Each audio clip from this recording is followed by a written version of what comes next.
Yung mga deliveries po ay merong record. Tayo dyan. Yung deliveries merong record. Yan yung sinasabi ko eh. Wala ba man lang mga text? Hindi ba man lang nila kinukuha ng picture yung mga maleta? O ayan na yung mga maleta. O hindi man mga Rimowa yan. Kasi yan na naman na magiging rebuttal nila dyan. O sabi ni Orly Gutesa, mga Rimowa daw yan. Hindi naman mga Rimowa yan eh. Yung ilan Rimowa. Pero we are talking about not just one delivery. Hindi ba? Minsan pag wala si Orly Gutesa, anong sabi niya? Is somebody making the delivery? Kapag wala ka, opo. Nandito naman yan sa GC namin. Kung hindi kami available, yung isang grupo. Oo, kasi ilang kaming security niya, 100 eh. Di ba 100 ang security ni Zaldico? 100. So ilang grupo yan nang nagdi-deliver ng pera? O probably sila Orly Gutesa doon sa ilang pagdi-deliver niya, mga Rimowa yung maleta. Pero this time itong mga maleta nito hindi na Rimowa pero hindi naman ipakikita ni Zaldico siguro yan. 'Di ba? Kung hindi naman niya siguro pipicturean yung mga maleta na 'yan. Kung walang connect yan doon sa kahit papaano nagtatago ito. Syempre, mautak din yan si Zaldico eh. Palagay ko nasa isip din niya na balang araw i-double cross siya ng mga ito. Kaya sigurado ako ito si Zaldico nagtabi to ng mga ebidensya, hindi lang mga picture ng maleta palagay ko. Baka pati video na sinasalansan nila yung mga pera na yan sa maleta, picture na sinasalansan nila yung mga pera na yan diyan. Meron yan.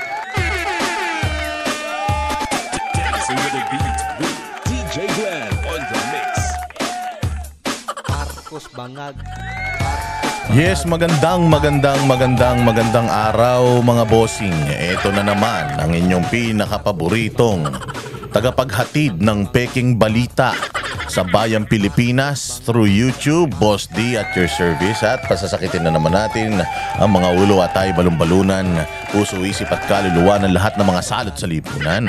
Lahat ng mga switik, mga pabigat, mga putok sa buho, lahat ng mga impakto, mga vampira na sumisipsip sa kaba ng bayan, lahat ng mga sinungaling mambubudol, lahat ng mga demonyo, mga satanas, Judas, Barabas, lahat ng mga sindikatong magnanakaw at mga mapanlinlang sa Pilipinas. Panibagong araw, panibagong bisitan na naman at naku po, mainit na mainit. Mas mainit pa kaysa sa hot. Ang mga nangyayari sa Bayang Pilipinas. Pero alam nyo kung anong pinakamainit? Pinakamainit mga bossing.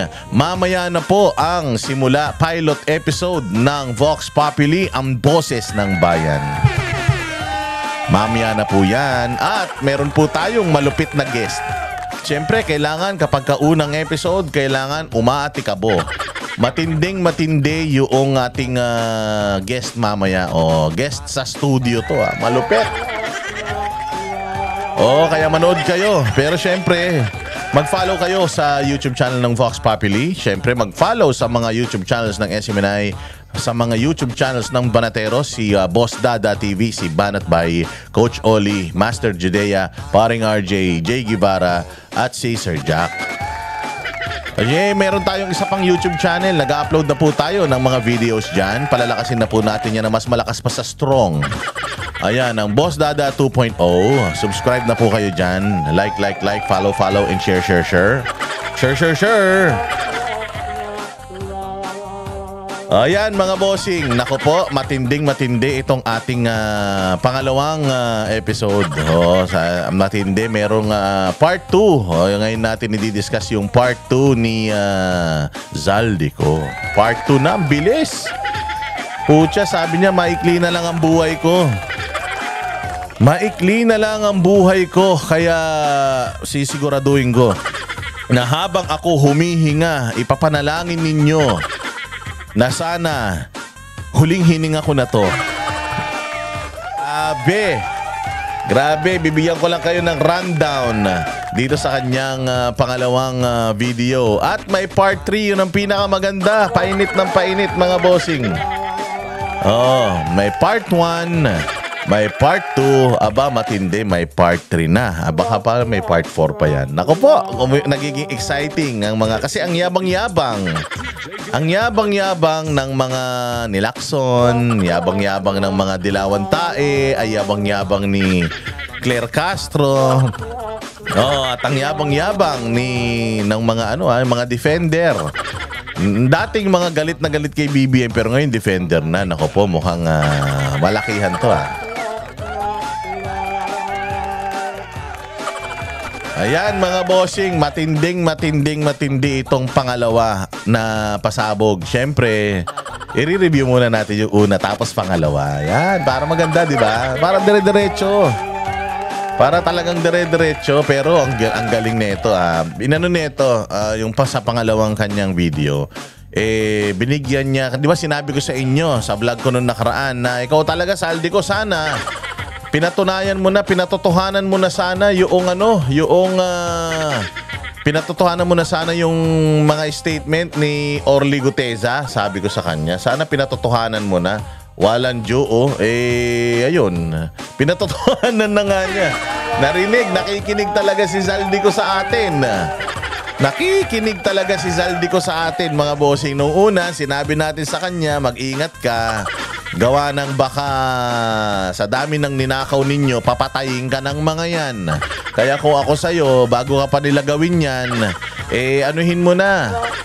Bago nila gawin yan, unahan mo na sila. Eto na nga mga bossing, inuunahan niya na sila. Kasi nga naman, delikado yung mga yan. Tandaan-tandaan nyo, hindi ba? Si Bongbong Marcos, mali.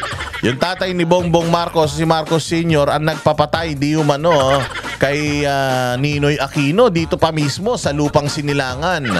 Kaya sino ba naman ang gusto pang umuwi ng Pilipinas kung ganyan yung mga kalaban mo? Kung yung mga kalaban mo may history ng pagpatay ng mga kalaban nila, may history ng pagpatay sa mga tinik sa lalamunan nila, uuwi ka pa ba ng Pilipinas? Siyempre hindi na. 'Di ba? Uuwi ka pa ng Pilipinas noon? Hindi na. Hindi ka na uuwi ng Pilipinas, mga bossing. Kaya syempre, katulad din naman ng sinasabi ko sa inyo, kung ang tatay magnanakaw, ang nanay magnanakaw, ang anak hindi magiging santo yan. Hindi magiging bayani yan. Yung anak niyan, sigurado ako, pag pinagsama mo yung dalawang lahing magnanakaw, mas sobrang magnanakaw pa. True enough. Nagkatotoo yan. Hindi ba? Eto. Si na mismo nagsasabi, si Zaldico na mismo nagsasabi, para siyang hari na ang utos ng hari ay hindi mababali. Kaya ngayon, damage control ang mga hudas. Damage control ang lahat ng mga hayop sa Pilipinas. Pero syempre, hindi tayo papayag dyan. Kahit ano pang bali ninyo, meron tayong rebuttal dyan. Sige na, simulan na natin kagad para mainit, para mabilis. Kanain na natin kagad, wag na natin masyadong patagalin pa ito. Pero unahin natin yung part 1. Kasi maganda, marinig natin yung part 1, tapos marinig natin ulit yung part 2. Ito yung part 1 ha, pakinggan yung maigi. Ang nag-deliver papunta sa bahay nila Pangulong Bongbong Marcos at Speaker Martin Romualdez. Mag-insert or magpasok. Ayun, kasi medyo dumulas na siya dun Nag-deliver. Ang nag-deliver, sabi niya. Sige. Ng 100 billion worth of projects sa BICAM.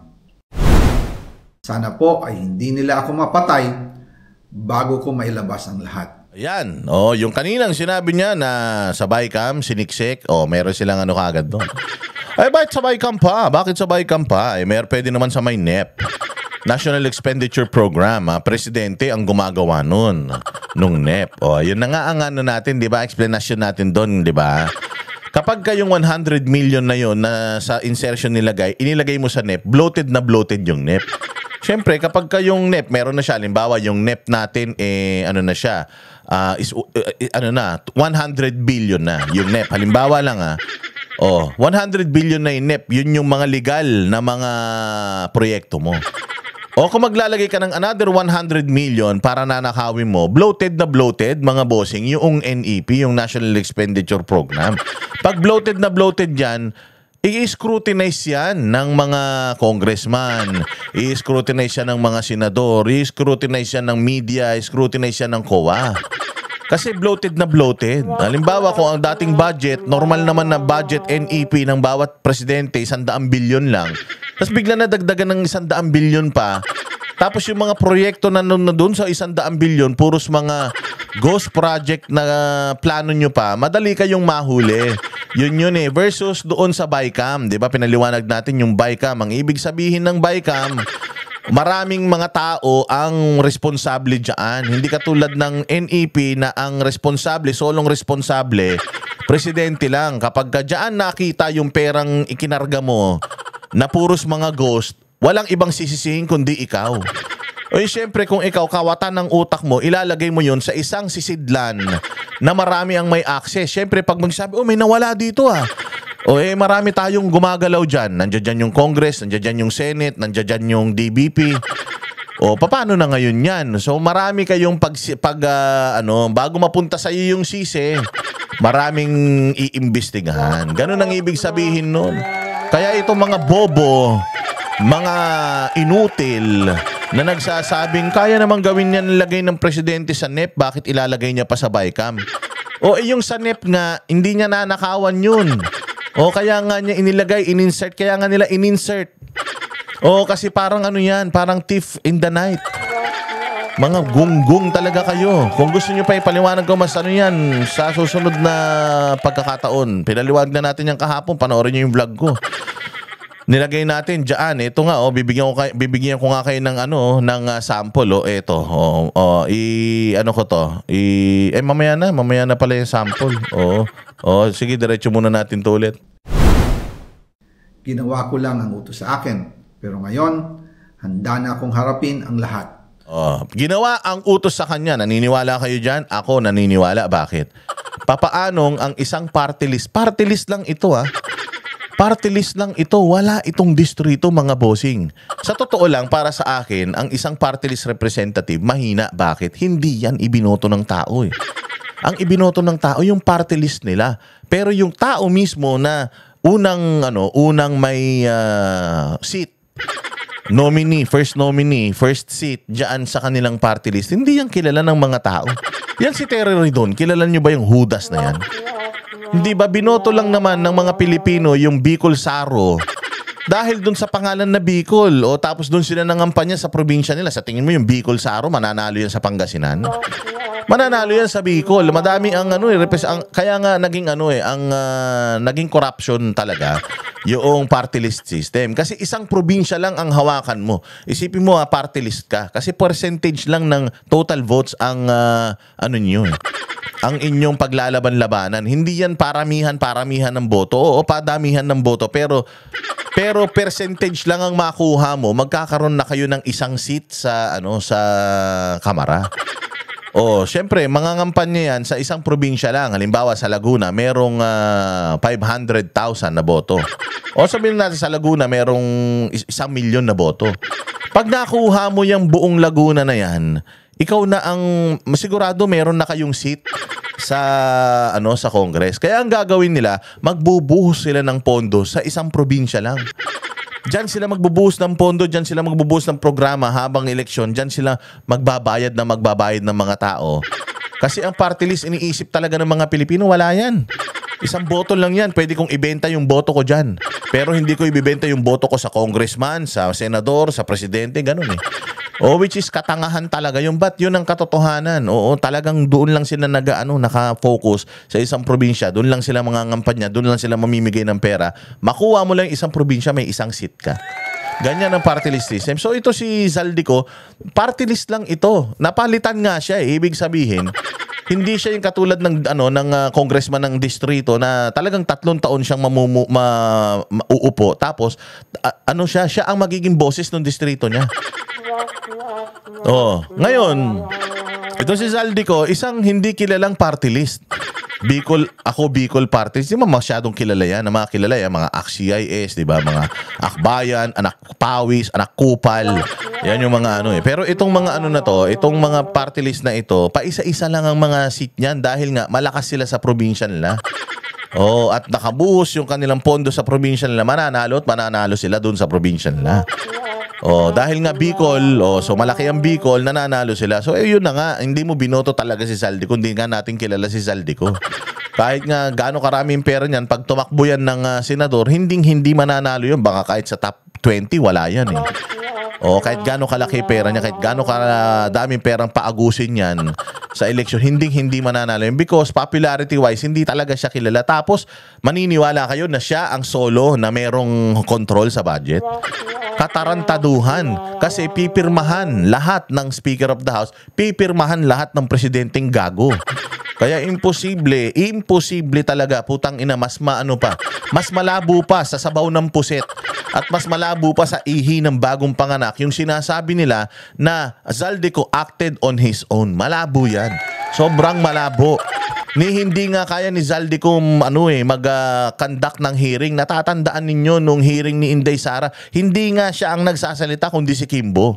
Kasi ganun kahina yan. Kasi ito si Zaldico, kaya nila yan kinuha, nilagay yan dyan sa posisyon na yan. Susunod dyan eh. Itong tao na to never magiging ulo ito. Ito ay isang buntot na kung saan pupunta yung ulo, yun ang pupuntahan niya. Ganun yan ng personality ng tao na yan. Mahinang-mahina yan tao na yan. Kaya nga, tinan mo, kung di ba siya bobo, pinapunta siya sa ibang bansa, sumunod naman siya. Akala niya, pagdating niya sa ibang bansa, mabubuhay siya ng normal. O kita ninyo nangyari sa kanya. O, tinan nyo itsura niya, ang payat-payat. O, tinan nyo itsura niya, ang taba-taba niya nung congressman siya, di ba? Ilang buwan lang yun, tinan mo ngayon umimpis. Ganyan ang stress na aabutin mo kung magnanakaw. Kasi sa totoo lang, o nakikita nyo si Martin Romualdez pumayat na din kasi nararamdaman nila eh. Hindi na nakakatulog ng mahimbing yung mga yan. Nararamdaman na nila na mulat na yung mga Pilipino. Hindi lang si Bongbong ang mulat. Mulat na mga Pilipino. Ano sinasabi ni Bongbong? Di na siya nakakatulog 5 hours, 4 hours na lang daw tulog niya. Oh, hindi yan na sa hindi nakakatulog dahil palumpalo siya, hindi. Hindi yan nakakatulog dahil alam nila na malapit na ang pagtutuos, malapit na ang pagtatapos. At itong parating na rally bukas, putang ina. Talagang sabi ko sa inyo, pati mga tumbong ng mga yan nanginginig na. Ng administrasyon ang buong pag magnanakaw ka, ha? Ganito aabutin mo. Kaya kayo mga nasa gobyerno, pukin ang ina ninyo, ha? Tingnan nyo nangyari dito kay Zaldico. Lahat ng kayamanan sa Pilipinas nasa kanya, pero tingnan mo, parang inaagnas na. Mga tarantado eh. Anong sabi nila kay Inday Sara? Siminit. Putang ina mo ka. Ayan, siminit ka ng siminit, tarantado ka. O ngayon, ano nangyari sa yung hudas ka? O hindi ba, hindi na ubos yung kahit gaano karaming pera mo, hindi ka kayang pasayahin. Nang pukin ng ina mali-maletang pera na hindi ka kayang pasayahin, material yan. Oo, maniwala ka sa ang pinaka-importante sa lahat yung nakakatulog kayo ng mahimbing sa gabi, wala kayong inaapakan ng mga tao. Ganun. Tinan mo itsura nito. Sabi nung abogado niya, mas mayaman pa to. Sabi nung abogado niya, mas mayaman pa ito kaysa kay Richie Rich. Kailan si Richie Rich? Kung tingnan yung batang mayaman, mas mayaman pa to. Mas mayaman pa to sa bilyar. Mas mayaman pa to kay Lucio Tan. Mas mayaman pa to sa pinakamayaman dito sa Pilipinas. Puta, tingnan mo tsura. Hindi makabili ng barong na sukat sa kanya. O yan yung sinasabi natin na karma is a bitch. Na kahit na tabunan mo ng palamuti ang katawan mo, ginto, pilak, lahat, pati diamante, hindi ka kayang pasayahin yan. Kasi ang pinakamasarap na pakiramdam sa lahat, yung kahit saan ka magpunta, sinicelebrate ka. Si Pangulong Duterte, si Inday Sara, kahit saan sila magpunta, sinicelebrate sila. Bakit? Kasi wala silang sinagasaan na tao. Wala silang inabuso na mga Pilipino. Kahit saan ka magpuntang kanto, inaaya ka ng inuman. Di ba, uso nung panahon natin, nag-aaway-aaway yung mga street, yung mga taga-15, hindi pwedeng pumunta sa 14. Ganyan sa amin, taga-Marpi kasi ako, ganyan ang street sa amin, 15, 6, 7, 8, ganun eh. Taga-15 ako, hindi pwedeng magpunta yung taga-15 sa taga-14 dahil pag nagpunta ka rin, susuntokin ka ron. O ako, kahit saan ako magpuntang street, sabi ko nga sa inyo, sa kabilang barangay ako naglalaro ng interbarangay. Ganyan ako kalupit. Ganyan ako kamahal ng mga taga-lugar namin. Wala akong kaaway. Ganon din sila Pangulong Duterte. Walang kaaway. Ito, nasa iyo lahat ng pera. Pucha, kahit saan ka magpunta. Kahit sa Zimbabwe. Kilalang kilala na kawatan ka. Diba? Ang hirap nun. Ang pinakamasarap sa lahat yung nakakatulog ka na mahimbing sa gabi. Hindi ka natatakot. You are not looking on your shoulders. Ika nga. Resources ng bansa para tumahimik ako. That he will shoot me if I will talk. Gagamitin ako bilang panakipbutas sa kanilang kampanya laban sa korupsyon. Hindi na ako mananahimik ilalabas ko ang lahat ng katotohanan. May resibo, may ebidensya, at may pangalan. Para sa bawat Pilipino, alam ko na buo ang galit ninyo sa akin ngayon. Nauunawaan ko rin kung bakit, lalo na at malaki ang halagang nakataya. Pero bago kayo humusga, hayaan ninyong ipaliwanag ko ang buong katotohanan. Matagal akong hindi nagsalita dahil may direktang utos sa akin. Huwag nang bumalik ng Pilipinas at manahimik na lamang. Umalis ako noong July 19, 2025 para sa aking medical check-up. Nakaplanong bumalik pagkatapos ng SONA ni Pangulo. Pero habang papauwi na ako, tinawagan ako ni dating Speaker Martin Romualdez at sinabihan, "Stay out of the country. You will be well taken care of as instructed by the President." Noon naniniwala pa ako sa kanila, kaya't hindi ako bumalik.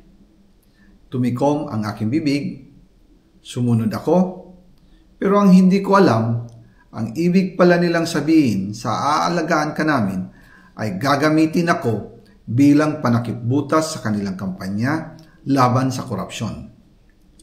Ginawa nila akong poster boy ng kanilang sariling kasinungalingan. Ngayon, hindi na ako mananahimik, ilalabas ko ang lahat ng katotohanan. O, ganyan na ganyan ang ano nila, ang style nila. Gagawin kang poster boy. Oo, kasi katulad niyan, sinong ginawang poster boy ng mga tawag dito ng mga hayop sa Pilipinas? Si Pastor Apollo Kibuloy. Ginawa nilang poster boy si Pastor Apollo Kibuloy ng DILG, ng PNP, at sinasabi nilang parang siya yung pinakamalaking kriminal na nahuli nila sa Pilipinas. Na nakita natin na talagang sila yung kriminal. Ang talagang kriminal dito, ayan, sila Boying Rimulya, sila Abalos, yan sila Bongbong Marcos, ito si Zaldico, at saka ayan si si Romualdez. Yan talaga ang punot dulo ng lahat ng problema sa Pilipinas. Ngayon, para hindi natin sila ituro, hindi natin sila batikusin, ginawa nila yan kay Pastor Apollo Kibuloy, ginawa nila yan kay Inday Sara, ginawa nila yan kay Pangulong Duterte para hindi natin yung mga iskandalong ginagawa nila on the side hindi natin mapansin. Kumbaga nakafocus lang tayo doon, depensa tayo ng depensa doon, di natin alam putang ina, inuubos na pala nila yung kaban ng bayan. Yan ang problema sa mga yan. At ginagawa nila yan. Gagawin si Boying Rimulya, ginawa niyang poster boy. Si Bantag. Tapos pagkatapos sila ni Abalos, ginawa nilang poster boy si Tevez. Tinan mo na, di-dismiss yung mga kaso ni Tevez. Si Tevez, nakakapagpiyansa si Tevez kasi mahina yung mga kaso niya. Yan. Kaya naku po, malapit na tong katapusan na ito, maniwala kayo. May resibo, may ebidensya, at may pangalan. Nagsimula ito nung tumawag si Sekmina Pangandaman sa akin nung nag-umpisa ang BICAM process last year, 2024. Ang sabi niya, katatapos lang ng meeting nila ni Pangulo at may instructions na mag-insert or magpasok ng 100 billion worth of projects sa BICAM. At sinabi pa ni Sekmina, you can confirm with Yusek Adrian Bersamin dahil magkasama sila sa meeting ni Pangulong BBM noong araw na yon. Tinawagan ko po agad si Yusek Adrian Bersamin at tinanong ko kung may instruction nga ba ang Pangulo na magpasok ng 100 billion during their meeting. Ang sabi niya ay totoo nga po. Right after our conversation, tinawagan ko po si dating Speaker Martin Romualdez at nireport ko ang instructions ng Presidente to insert the 100 billion projects. At sinabi niya sa akin, what the President wants, he gets. After ng ilang araw, nag-set po ng meeting si Sekmina Pangandaman at Yusek Adrian Bersamin sa amin ni dating Speaker Martin Romualdez sa Aguado Building in front of Gate 4 ng Malacanang at nandun din po si Yusek Jojo Cadiz. During the meeting, binigay po ni Yusek Adrian Bersamin ang listahan na worth 100 billion. Tinanong ko po si Yusek Adrian kung saan galing ang listahan. Ang sagot niya, galing kay PBBM mismo at binigay niya ito mula sa brown leather bag.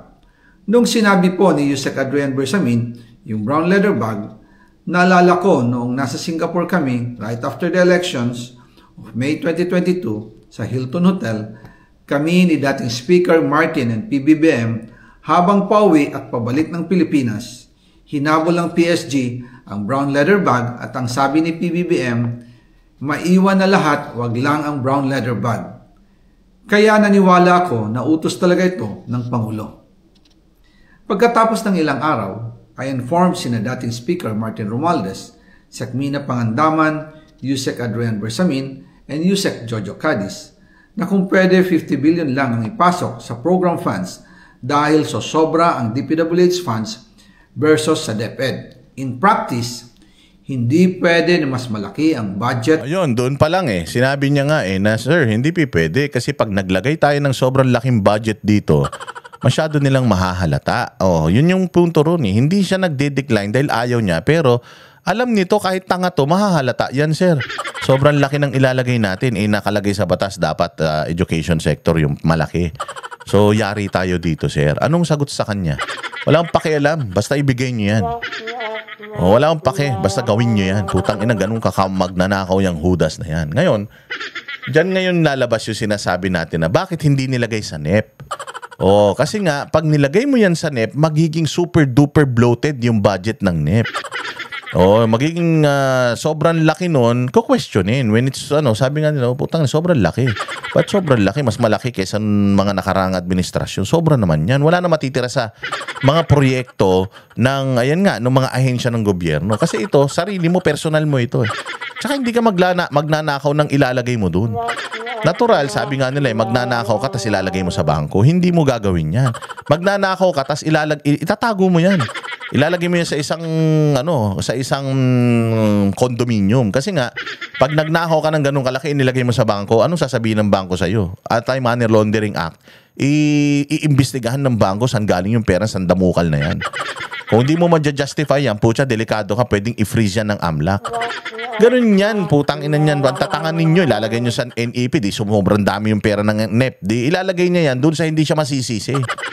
Ilalagay niya yan sa doon kapag ka nahuli, sasabihin niya, ba't di naman akin yan Di nga ako nagpupunta dyan Di ko nga makakilala yan Di ba? Alam mo yun, mayroon siyang alibay, yun ang importante. Pagka kriminal ka, unang-una mong ginagawa kapag kriminal ka, hindi mo naman pinaplano kung papaano yung nanakawin yung pera Hindi ka nagpaplano nung actual na krimen. Hindi yun Ang pinagpaplanuhan mo talaga, kung papaano ka, how to get away with the crime.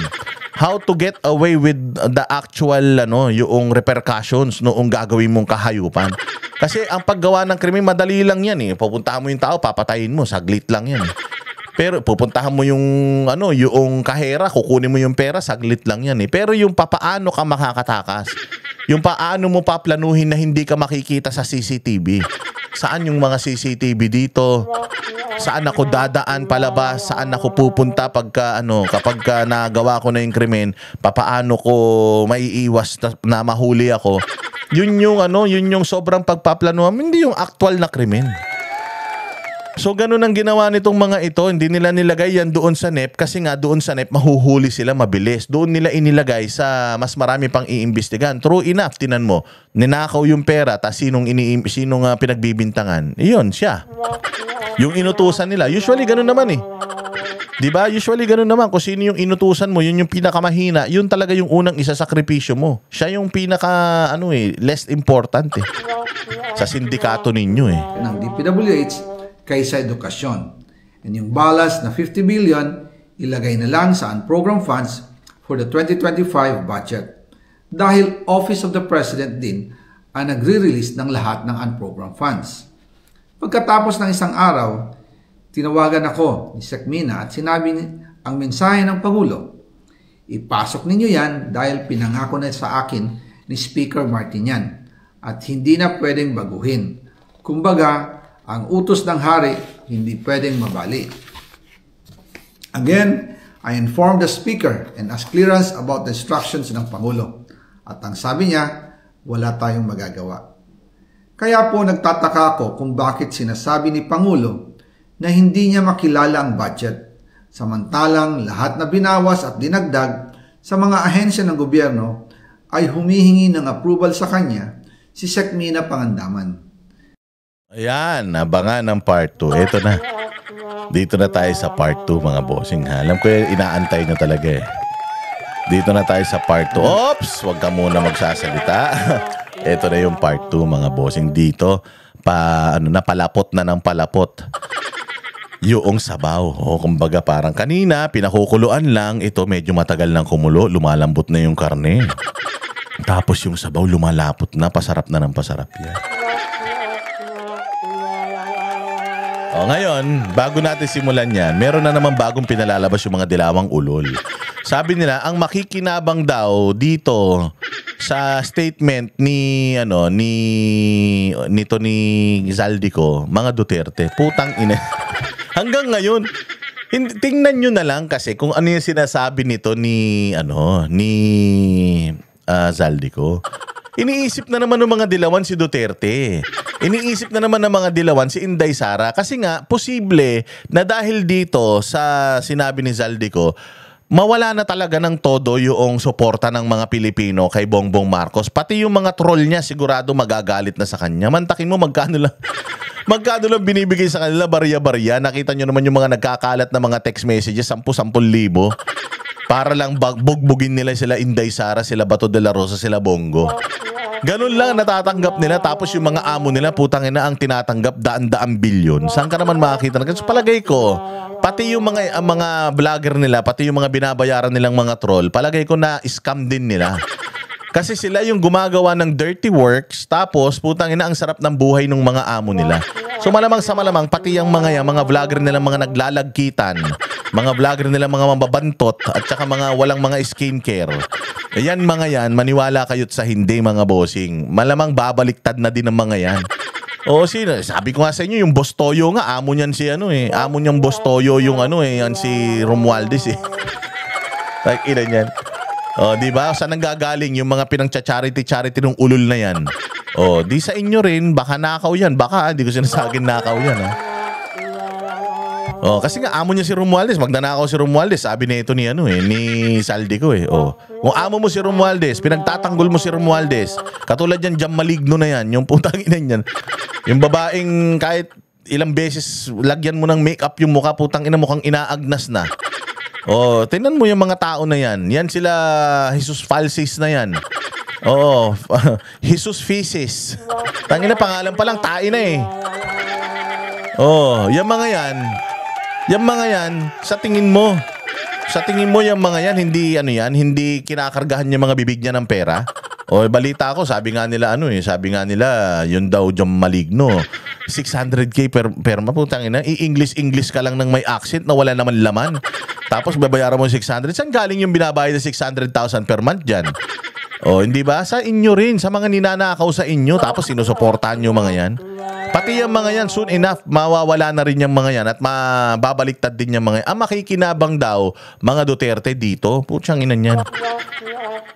Pinapakita na sa inyo kung gaano ka magnanakaw si Marcos, iniisip nyo pa, ayaw nyo sa mga Duterte. Wala naman ninakaw Duterte sa inyo. Ginawa nga ng Duterte, napakaganda sa Pilipinas, mga buwaka ng ina ninyo, pinakikinabangan nyo nga ngayon, daan kayo ng daan sa Skyway, mga putang ina nyo eh. Oh, hindi ba?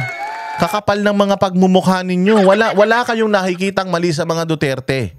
Bukod sa kamay na bakal, ayaw nyo lang kasi ng kamay na bakal. Gusto nyo malayang-malaya kayong mahahagawa ng mga kademonyoan nyo. Hindi pwede yun. Oo, so kailangan natin ng kamay na bakal.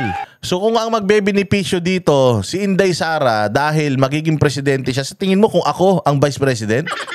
Putang ina, ayaw ko maging presidente, maniwala kayo, bakit? Bulok na bulok ang Pilipinas, sagad na sagad ang Pilipinas. Ang laki ng ang laki ng utang ng Pilipinas. Ang pangit ng status natin, image natin sa buong mundo.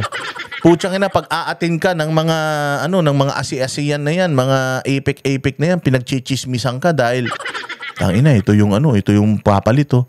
Kumbaga, basura, madumi yung iiwan sa'yo eh. Paano mo ayusin yun? Sabi nga nila, they are setting the stage for Inday Sara to fail when she becomes president sa 2028. Bakit? Uubusin na nila lahat ng resources. Walang mga proyekto. Tapos biglang si Inday Sara magiging presidente. 6 na taon sa tingin nyo kayang ayusin? Ni Inday Sara yung 6 na taon na winasak nitong 3 itlog na ito. Hindi mahihirapan si Inday Sara, maniwala kayo. Tapos puta, nandiyan pa yung mga komunista, lumakas na naman sila. Ang daming problema ng Pilipinas. Sa totoo lang, iiwanan mo kay Inday Sara. Kung ako si Inday Sara, am I gonna be excited to become president? No. Kaya nga tatanungin mo si Inday Sara ngayon, Inday, gusto mo mag-president? Hindi pa ako nag-iisip. Pukin ang ina niyan. Kung ganitong Pilipinas, ganito katitigas ang ulo, ganito kadaming mga tarantado sa Pilipinas, sinong gustong mag-ayos niyan? Diba? Ang ina nyo. Itong mga dilawan na ito, nakikita na nga nila ninanakawan sila dahil lang Duterte yung Pero kung si Leni Robredo yung vice president ngayon, pukin ang ina ng mga yan. Kung si Leni Robredo ang vice president ni Bongbong Marcos ngayon, maniwala kayo, baka wala pang 1 taon gusto nila tanggalin na si Marcos. Kasi gusto nila sila makinabang. Kapag si Leni ang nilagay nila dyan, putang ina, sila naman yung magnanakaw sa Pilipinas. Ganun yun. Kasi ngayon ang nagnanakaw, pula. Ang nagnanakaw ngayon, mga loyalista. O gusto nila, Liberal Party, mga magnanakaw din yan eh. O gusto nila sila yung mapunta dyan para sila naman yung magnanakaw sa Pilipinas. O, hindi ba puro kawatan yung mga yan, di umano? O si Leila de Lima, mayroong mga budget na hindi may paliwanag sa DOJ. Si Risa Ontiveros, may mga budget sa PhilHealth na hindi rin may paliwanag. O hindi ba mga liberal yung mga ulol na yan? Yan ang gusto nila, sila naman, yung makapagnakaw. O, ganun yan, kaya ayaw nila yung mga Duterte. Paano, hindi sila nakikinabang sa mga Duterte, yung mga businesses nila, mga sindikato nila, hindi nagpa-prosper sa panahon ng mga Duterte, so ayaw nila magantay ng another 6 years. At lalo itong mga makakaliwang mga NPA na ito, o ganun din ang gagawin nila, ayaw nila ng mga Duterte kasi alam nila na putsang ina, kung matapang si Inday, si Bangulong Duterte, mas matapang si Inday Sara, ubusin sila. Oh, ngayon simulan na natin itong part 2, mga bossing. Dito talaga matindi ang mga revelasyon dito. Deliver papunta sa bahay nila Pangulong Bongbong Marcos at Speaker Martin Romualdez. Mag-insert or magpasok ng 100 billion worth of projects sa BICAM. Sana po ay hindi nila ako mapatay bago ko mailabas ang lahat. Ginawa ko lang ang utos sa akin, pero ngayon, handa na akong harapin ang lahat. Ginagamit ng administrasyon ang buong resources ng bansa para tumahimik ako. That he will shoot me if I will talk. Gagamitin ako bilang panakipbutas sa kanilang kampanya laban sa korupsyon. Hindi na ako... Tingin nyo ba AI to? May AI ba na ganyan? Nagbabasa? O, pati anino. Ayan, no, kita nyo naman, no? Parang ginawa niya lang to sa gilid ng apartment niya, eh. Mananahimik, ilalabas ko ang lahat ng katotohanan. May resibo, may ebidensya, at may pangalan. Eto na. Op! Part 2. Excited na kayo? Eto na, part 2, mga bossing. Sige na. Again, I informed the Speaker and asked clearance about the instructions ng Pangulo. At ang sabi niya, wala tayong magagawa.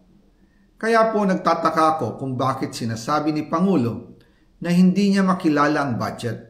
Samantalang lahat na binawas at dinagdag sa mga ahensya ng gobyerno ay humihingi ng approval sa kanya si Sec Mina Pangandaman. Bago namin ginawa o tinapos ni Sen... Si Sec Mina Pangandaman, ikaw Mina Pangandaman, patawa-tawa ka pa kahapon, ha? Hi, kamusta na kayo? Putang ina mo. Nangamusta ka pang hayop ka, ha? Ito matindi. Putya, ito yung kapitbahay mo na banas ka tas kinakamusta ka pa. O, anong explanation niya kahapon? In-explain niya sa kahapon how budget works. Which is alam naman na natin yun how budget works. Diba? Taon-taon, alam naman na natin yan. Naubuksan na nga ang utak ng mga Pilipino kung paano gumagana yung budget dahil dyan sa blankong BICAM na yan. Eh. O, diba? O, yun nga, hindi nila may paliwanag eh. Sabi nga ni Bongbong, blankong BICAM. Wala namang ganun. Vinito ko nga eh. Vinito ko nga yung one. Yun yung isa pang ano nila, yun yung isa pang argumento nila. Vinito ko nga yung 190 billion eh. Vinito ko nga. Oh, kasi ibig sabihin nun, talagang ayaw ko nito. Oo, kasi supposedly ang ang budget na nanakawin ninyo 290 billion sana yan, hindi lang 100 billion eh. 290 billion. O, tinanggal mo kunyari yung 190 billion para hindi ka mapagbintangan. Para masabi na malinis ka. Dami ng mga ganyang mga pelikula, di ba? Yung akala mong kakampi, yung pala yung kalaban. Yung akala mong kasama mo, best friend mo, yun pala, yun yung nagtatraidor sa'yo. Marami ng mga ganyang pangyayari, mga bossing. So, ang ginawa nila, tinanggal nila yung 190 billion, iniwan yung 100 billion, kumita pa rin sila. Nagmukha pa sila, mantakin mo, kumita na sila, nagmukha pa silang hero dun sa pagtanggal nila, pag veto, di umano. So, the fact na meron kang ang vinito, ibig sabihin, palpak talaga yung budget na yan. Diba? Sige, diretso. Senator Chis Escudero during the BICAM. Sinabi pa ni Sekmina, everything is cleared with the President. Basta importante, pasok ang pondo na request ng Pangulo.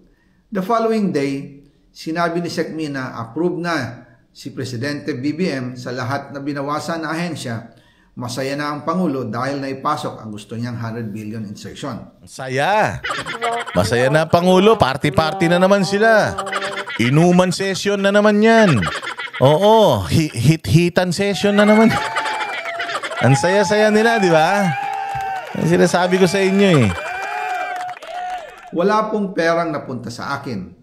Lahat po ng insertion napunta sa ating Pangulo at Speaker Martin Romualdez. Diyan hindi ako naniniwala, Zaldico. Maniniwala ako sa mga sinasabi mo, pero dito na wala kang kinita, putang ina, imposible yan, sir. Sir, imposible yan. Putang ina, ikaw talaga, Zaldico, ha. Okay na sana Tangina, umaming ka na sa krimen ninyo Umaming ka na magnanakaw ka rin. Parang gusto mo iligtas yung sarili mo, dito ka masisira Dito ka masisira, wag mo iligtas yung sarili mo. Putang ina, maniniwala ka. Ikaw ang inuutusan magnakaw ng pera, tapos sa partihan hindi ka kasali. Ang tanga mo naman. Sobrang bobo mo. Tangina, wag niyong lokohin yung mga Pilipino. Putang ina, okay na tong revelasyon mo Pero yung iligtas mo yung sarili mo, gago, wala ka nang ligtas dito. Maniwala ka, Zaldico, kahit nagsasabi ka ngayon ng katotohanan, kasi nga, that is a dead man's confession. This is a dead man's confession kasi papatayin ka ng mga yan talaga. Kaya gusto mong mangyari bago kanila patayin, meron maibulgar mo man lang yung mga kasalanan nila, kahayupan nila. Pero putya, yung gaguhin mo kami, gagawin mo kaming tanga katulad ng mga loyalista at saka ng mga dilawan tae, na dahil lang gusto namin yung sinasabi mo, tinuturo mo yung mga amo mo, sasabihin mo sa amin na wala akong kasalanan. Putang ina mo. Gago. May kasalanan ka, magnanakaw ka, sabihin mo. May nakuha ka din. Imposibleng wala kang nakuha, kalokohan mo. Nakita mo yung sinasabi ng mga taga-DPWH dyan sa nanghihingi si Senador ganito. May porsyento si Senador. 25%. Sa 25% niya, mapupunta sa akin, magkano? 2%. May mga porsyento yung mga yan. Tangina nyo. Lolokohin nyo pa kami. Okay na yun Okay na, umaming ka na Wala, itong confession mo na ito, kasama ka dito, hindi ka makakalusot. Maniwala ka, pero ikaw ang least guilty. Ikaw ay, kumbaga, pwede kang maging state witness. Pwedeng makaligtas ka sa kaso sa mga ebidensya na ipakikita mo. Kasi nga, meron kang amo Ituturo mo yung amo mo. Pero, hindi ibig sabihin nun, not guilty. Maybe less guilty, but not guilty. Malabo yung not guilty, boss. Hindi pwede yan. Huwag nyo kaming lokohin. Wala kang natanggap na pera, ulul. Utangin na mo, 3 taon yung ginagawa yan 3 taon kang Appropriations Committee Chairman. Ibig sabihin, 3 taon yun ang binababoy yung budget natin. Itong pinag-uusapan ngayon is only 2025. What happened to 2024? What happened to 2023? 2024, mas malaki na budget ng DPWH kaysa sa Department of Education. So, ibig sabihin, 2024, corrupt din yung budget na yan. Hindi lang natin tinitingnan kasi dito tayo maraming ebidensya sa 2025. 3 taong kang Appropriations Committee Chairman, Zaldico. Imposibleng sa 3 taon na yan, wala kang kinita. Pwede ba yun, umaani ka, ikaw yung magsasaka, ikaw yung nagtatanim ng ng mga palay, pag-ani ng palay, puta sa kanila yung bigas? Hindi pwede yun, meron kang konting matitira sa'yo. Katarantaduhan yung sinasabi mo, but sige, pagbibigyan pa rin kita. Oh.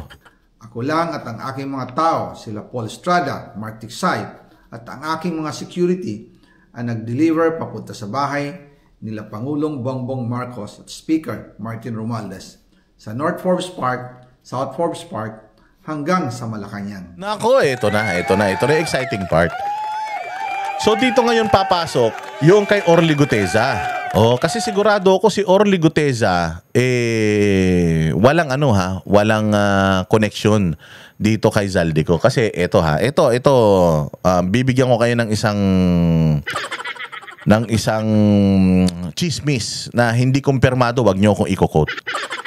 Pero di umano, natatandaan niyo yung kinuwento ko sa inyo na si Orly Guteza. Yung may isang gobernador, tumawag sa isang media, tinatanong, totoo ba inambush si Guteza? Totoo ba? So, nagulat yung media na yun. Tumawag yung media doon kay Mike Defensor. Boss, totoo ba inambush? Syempre si Mike Defensor, ha? May ganyong, totoo, sandali lang, magtatanong ako.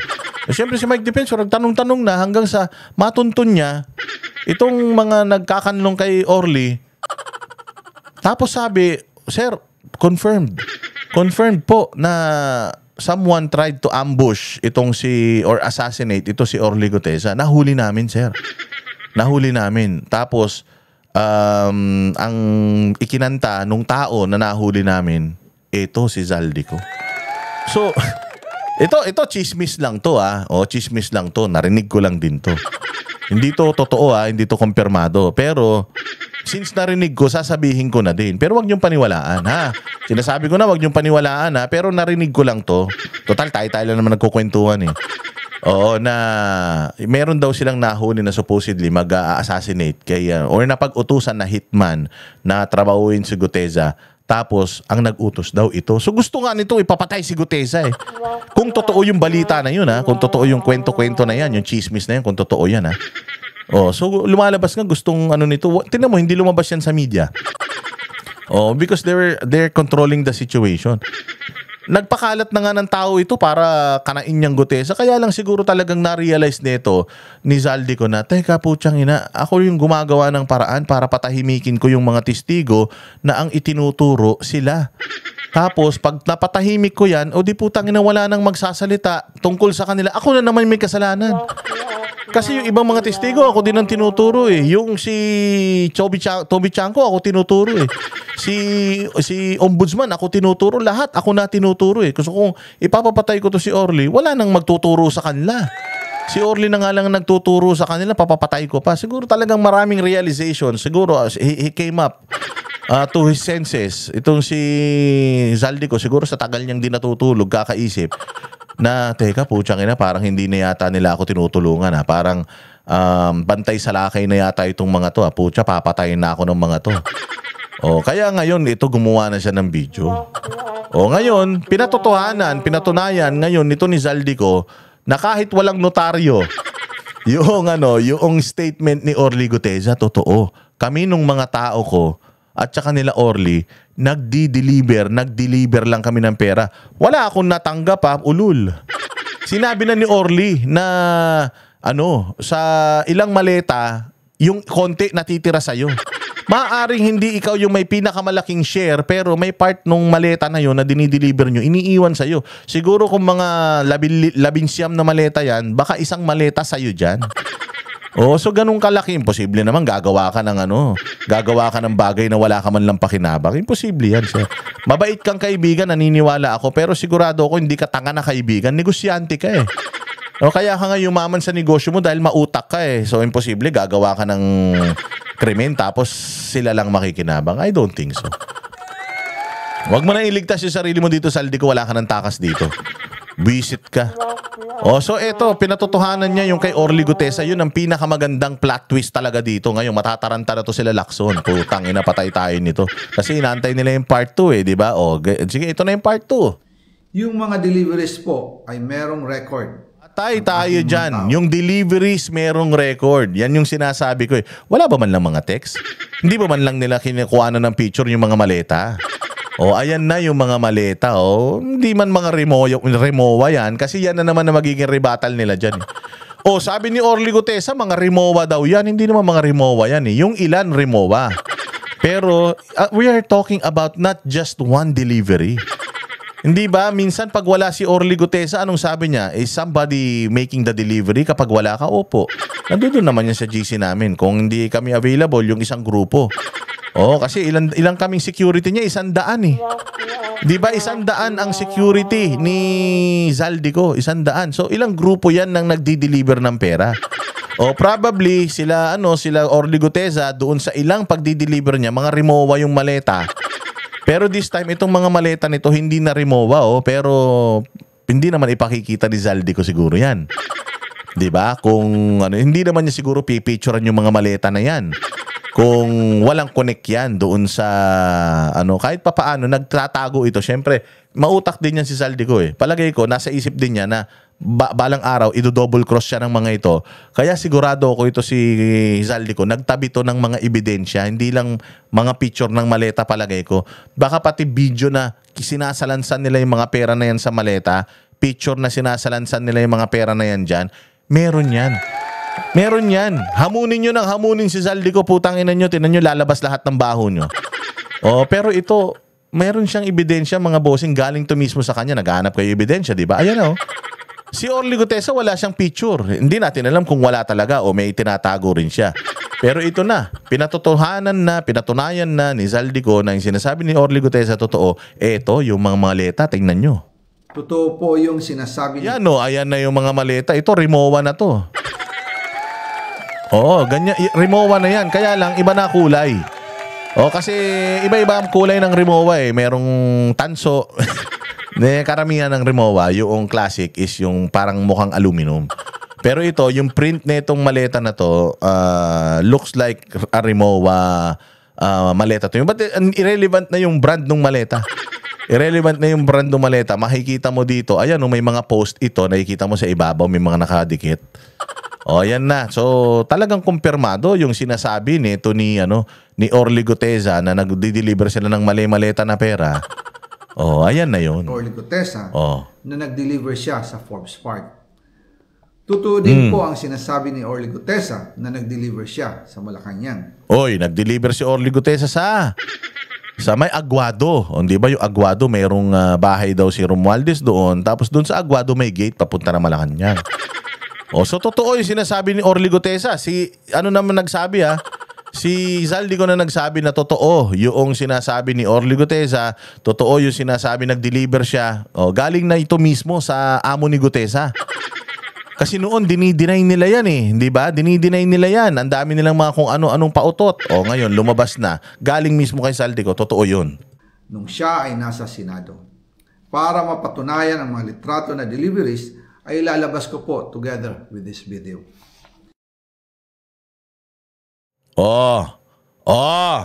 Ayan na yung mga maleta. Ang daming pera niya, Sana all. Ayan yung taxpayers' money. Titigan nyo maigi. Titigan nyo maigi itong mga maleta na ito. Nandiyan yung pera na dapat sa inyo. So, iisipin mo pa ba? Dilawan ako eh. Ang makikinabang dito si Inday Sara eh. Di bali nang nakawan ako, wag lang maging presidente si Inday Sara. Bay, gago ka. Putang ina mo ka. Dahil lang sa kulay mo sa politika, kahit tinatarantado ka na, yan nga actually ang ginagamit nito magpinsan na ito eh. Yung galit nyo sa mga Duterte para hindi kayo magalit sa kanila na ninanakawan nila kayo. 10 bilyon lang ang ninakaw ni Janet Lim Napoles. 10 bilyon. Itong ninakaw ni Bongbong at saka ni Romualdez dito, daan-daan bilyon to. Ito, according to Zaldico, hindi ako nagsasabi nito, ine-echo ko lang yung sinasabi niya. Kung totoo yung sinasabi ni Zaldico, ganun kalaki yung ninanakaw sa inyo. And ilang taon na to? We're talking about just 2025. What happened to 2023, 2024? Tapos papunta na ng 2026, ganyan na naman yan. Kita nyo kayo, patay gutom, pa isang kahig, isang tuka kayo, tapos sila mali-maleta pera nila. Isipin yung maigi, mga dilawan. Putang ina, get your act straight. Hindi pwedeng dahil lang sa galit nyo sa mga Duterte, ayaw nyo nang batikusin itong magpinsang gago na ito. Kasi kung ganyan ang ninyo, dinadamay nyo kami, mga punyeta kayo sa mga kahayupan nyo. Dinadamay nyo kami sa katangahan ninyo kung hindi kayo sasama sa amin para banatan itong mga hayop na ito, palayasin itong mga ito sa kanilang mga pagnanakaw sa Pilipinas. O ibig sabihin, kasapakat kayo, plain and simple. Kasapakat kayo habang hindi naman kayo nakikinabang dito sa mga perang ninanakaw nila sa inyo. They are taking advantage of your hatred with the Dutertes. Tinitake advantage nila yun para magnakaw sila. Hindi naman magagalit sa atin yung mga dilawan tayo. Hindi magagalit sa atin yan. Kasi nga, pag pinatalsik nila tayo, si Inday Sara magiging presidente. Pag naging presidente si Inday Sara, hindi nga sila nanakawan nun, pero lalatiguhin sila nun. O at least dito, hindi sila masyadong nasasaktan. Gutom lang sila kasi ninanakawan natin sila. Pero hindi naman natin sila sinasaktan, di ba? So saan sila? Doon sa sasaktan sila? O doon sa nanakawan lang sila? Doon na lang sila sa nanakawan sila. Diba? Ganun eh. So tatanga-tanga kayo mga dilawan kung pagtatanggol nyo pa rin ito si Bongbong dahil lang ayaw nyo kay Inday Sara. Oo, mga gago kayo talaga.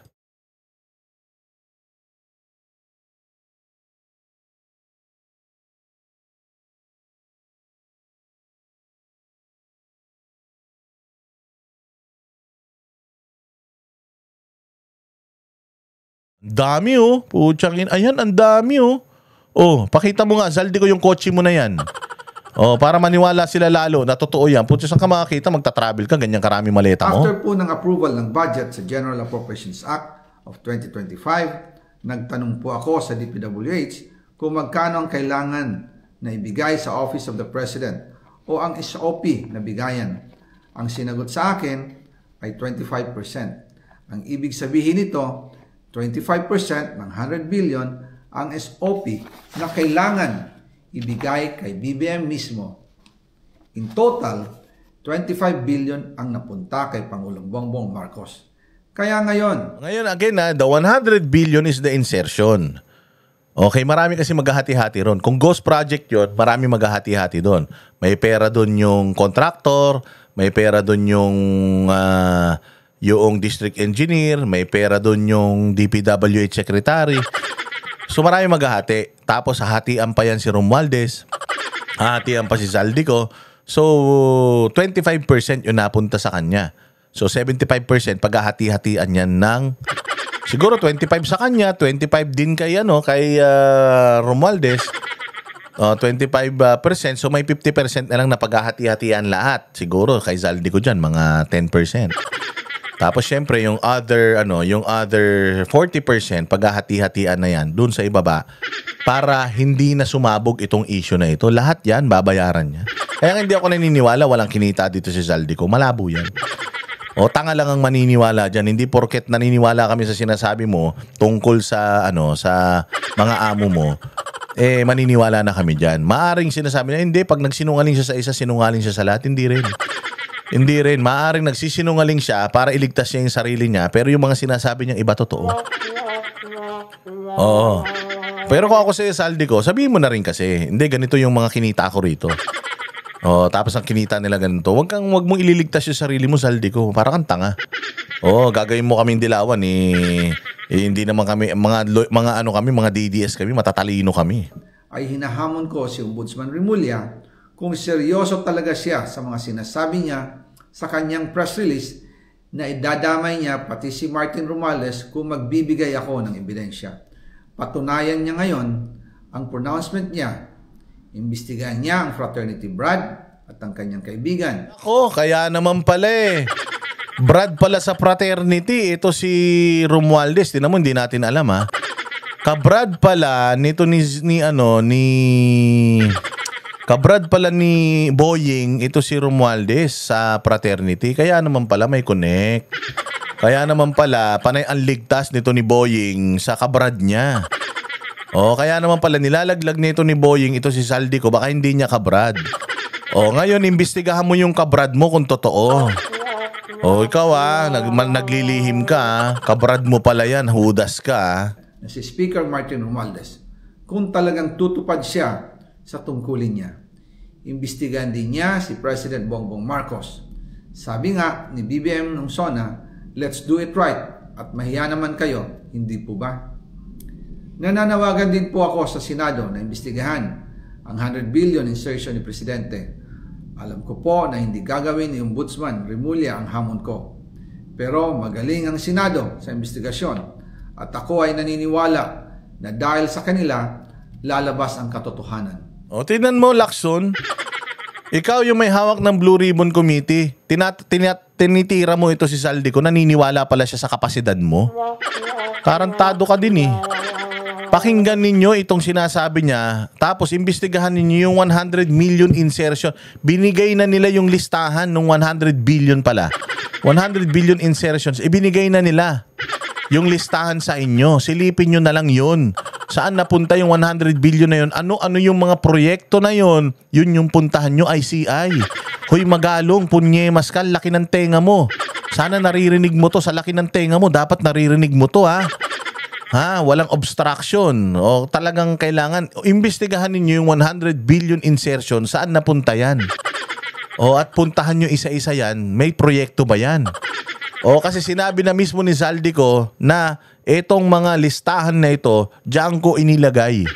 Yung 100 billion na nire-request niya, tingnan niyo na lang, ghost project ba yung mga yan o hindi?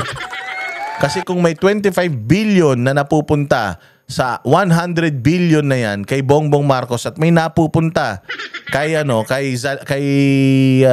Romualdez, sigurado substandard yung mga yan. 'Di ba? Oh, kaya yan ang sinasabi natin sa inyo.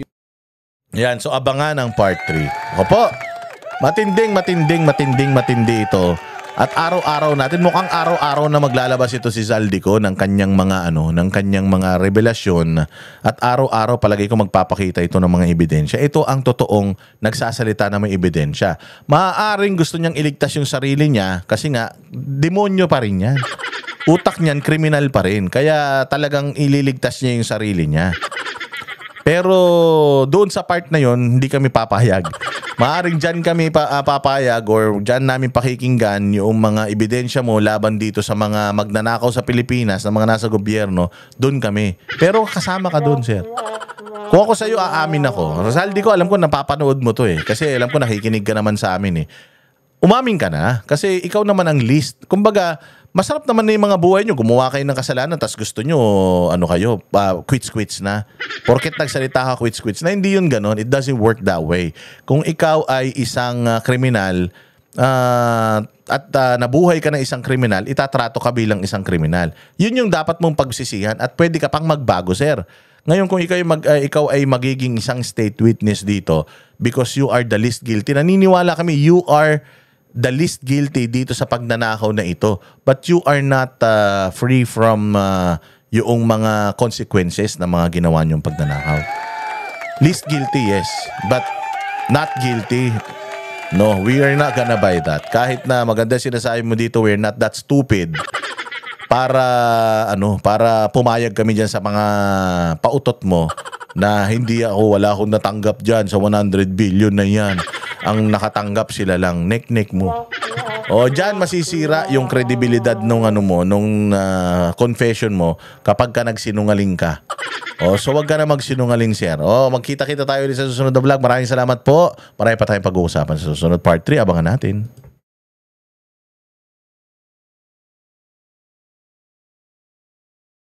Ang nag-deliver papunta sa bahay,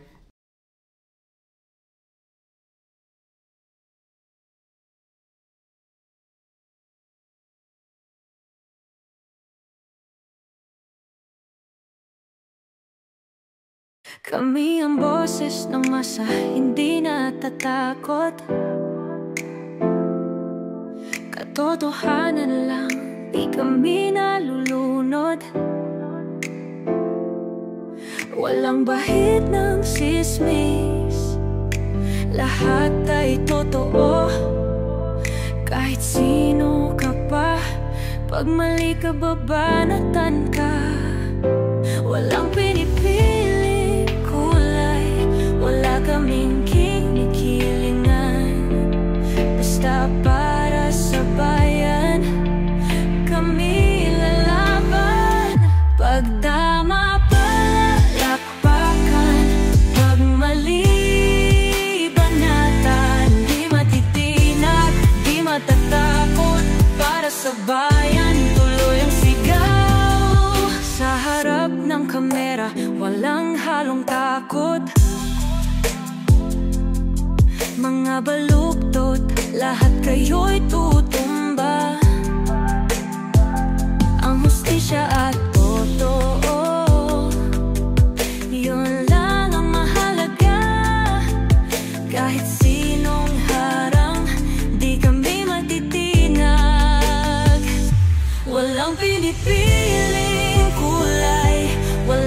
aming kinikilingan.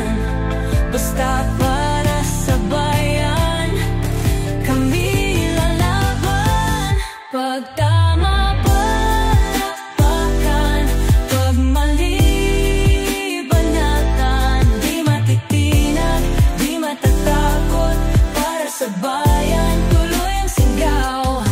Kung nasa tama ka, ikaw ay aming kasama. Pero pag mali ka, handa ka na bang mabasag? Banateros kami, walang inuunan, dahil bayan muna bago ang sarili.